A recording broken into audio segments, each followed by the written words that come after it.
pense bien qu'on est arrivé à quelque chose là, les gars, qui n'est peut-être ou n'a peut-être jamais été vu dans le football. Vous me direz qu'un certain Zlatan Ibrahimovic se prenait pour le king, pour le roi ou je ne sais quoi, mais lui-même le proclamait. Lui-même se comportait comme ça. Alors que nous, on a donné ça à Kylian Mbappé. Kylian Mbappé. C'est Kylian Mbappé. Kylian Mbappé. Kylian Mbappé. Kylian Mbappé. On a dit que Kylian était devenu Mobutu. Kylian dictador.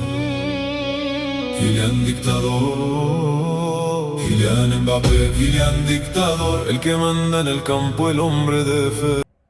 Littéralement, un des plus grands dictateurs africains. Le mec, quand il passe dans un club et que ça ne va pas, c'est lui le problème.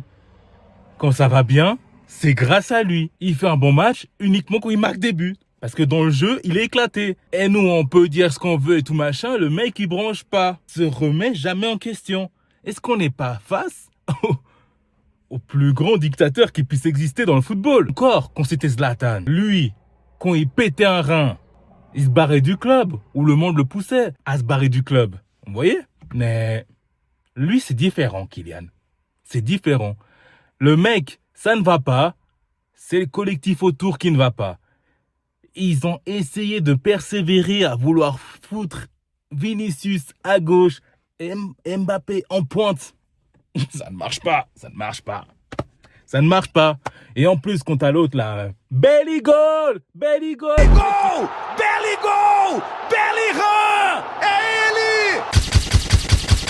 O iluminado do Belly! Le mec, il est arrivé, tout le monde le pompait à mort. Dès que Kylian il est arrivé, le mec, on lui donnait plus l'heure. On a compris de nouveau que ça veut jouer au foot en allant en sélection. Les gars, je suis désolé, mais je pense que le fait qu'on prenne dans le monde entier Monsieur Mbappé pour un dictateur, c'est la meilleure chose qui puisse lui arriver. Parce que maintenant, quand il fera des trucs de trou de balle, de connard ou quoi que tu vas se louper, on va l'insulter, mais on ne pourra rien dire. Parce que de toute façon, quoi qu'on en dise, il sera là, il sera titulaire. C'est un peu comme Ancelotti au Brésil ou au Real Madrid avec Hendrick. Frérot, tu joueras pas. Peu importe où je te prends, même si les gens sont pour que tu joues parce que c'est peut-être la solution, je ne te prendrai pas. C'est comme ça. Voilà. Je vais te mettre là, tu vas regarder, tu vas apprendre. Le jeune, ça fait 40 ans qu'il apprend. Tu vas apprendre et c'est comme ça. Faut se dire une vérité, de toute façon, il n'a pas la place au Real parce que vu qu'il y a Mobutu, il y a Vinicius et tout ça, le mec, c'est compliqué. Hein. Et encore, Rodrigo, il n'est pas revenu. Et il met tout le monde à droite à sa place. Du coup, il a été prêté. Mais bref, ça, on en passe. Tout ça pour dire que, oui, je pense que c'est une bonne chose pour Kylian qu'il soit devenu le dictateur du football. Parce que c'est une image qui lui va plutôt bien. Parce qu'il contrôle sa communication, il parle tellement bien. Il met tout le monde dans sa poche, tout le monde l'aime. Et à un moment donné, quand il fait une bouse sur le terrain, tout le monde l'insulte le lendemain. Parce que tout le monde a Alzheimer. Il n'a pas gagné de ballon d'or depuis tout ce temps, mais le mec, il est là. Il parle, c'est devenu une icône à 27 ans. Waouh. Icône, grand joueur. Voilà. Que demander de plus? Et le mec, tu peux rien lui dire. Tu ne peux strictement rien lui dire. Parce que maintenant, c'est le meilleur passeur de l'équipe de France. C'est le meilleur buteur de l'équipe de France. Et le gars, il décide de ses matchs. Littéralement, il décide de ses matchs. Le mec, dans une interview... Parce qu'en plus, c'est un mec à défi. Hein. C'est un mec qui réagit que par défi, que par réaction. Le gars, dans une interview... ouais, tu feras la flûte quand tu marqueras le but. Ouais, t'inquiète. Non seulement, en plus, il tient promesse. Il tient promesse, le mec. T'es pas content? Triplé. Bah là... On dit, tu veux que je fasse la flûte? Alors je vais marquer 2 buts.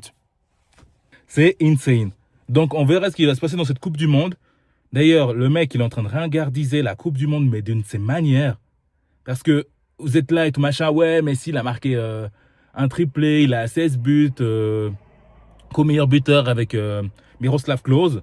Mais n'oubliez pas qu'il a fait ça en 6 Coupes du Monde. D'accord?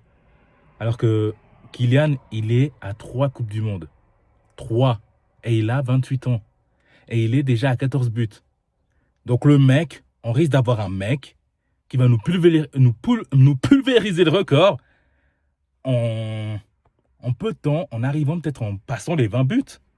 S'il continue sur cette lancée, en se blessant pas, en espérant qu'il puisse être au top, marquer ses buts, parce que bon, la coupe c'est autre chose, apparemment, pour les gens. Parce que tout le monde veut que Kylian joue à gauche, bref, machin, mais lui, il va jouer où il veut, parce que c'est comme ça. Il fait cette performance et tout machin, qui continue sur sa lancée et qui nous marque pas mal de buts contre l'Irak, parce que c'est la seule équipe que, pour le moment, où il est plus susceptible de marquer beaucoup de buts. Pour l'instant, parce que je ne vois pas marquer un quadruplé contre la Norvège. Ben voilà, quoi. Mais ce mec, je pense que on est face à un très grand antagoniste. Le mec, il est gentil, mais il est rancunier à mort. Il est rancunier à mort.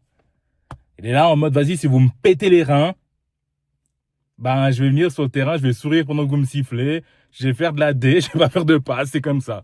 Jusqu'à qu'à un moment donné, ben, je me sente bien, si j'ai envie de jouer, je joue bien. Voilà. Je vous présente Monsieur Mbappé. Kylian Mbappé. Kylian Mbappé. Kylian Mbappé.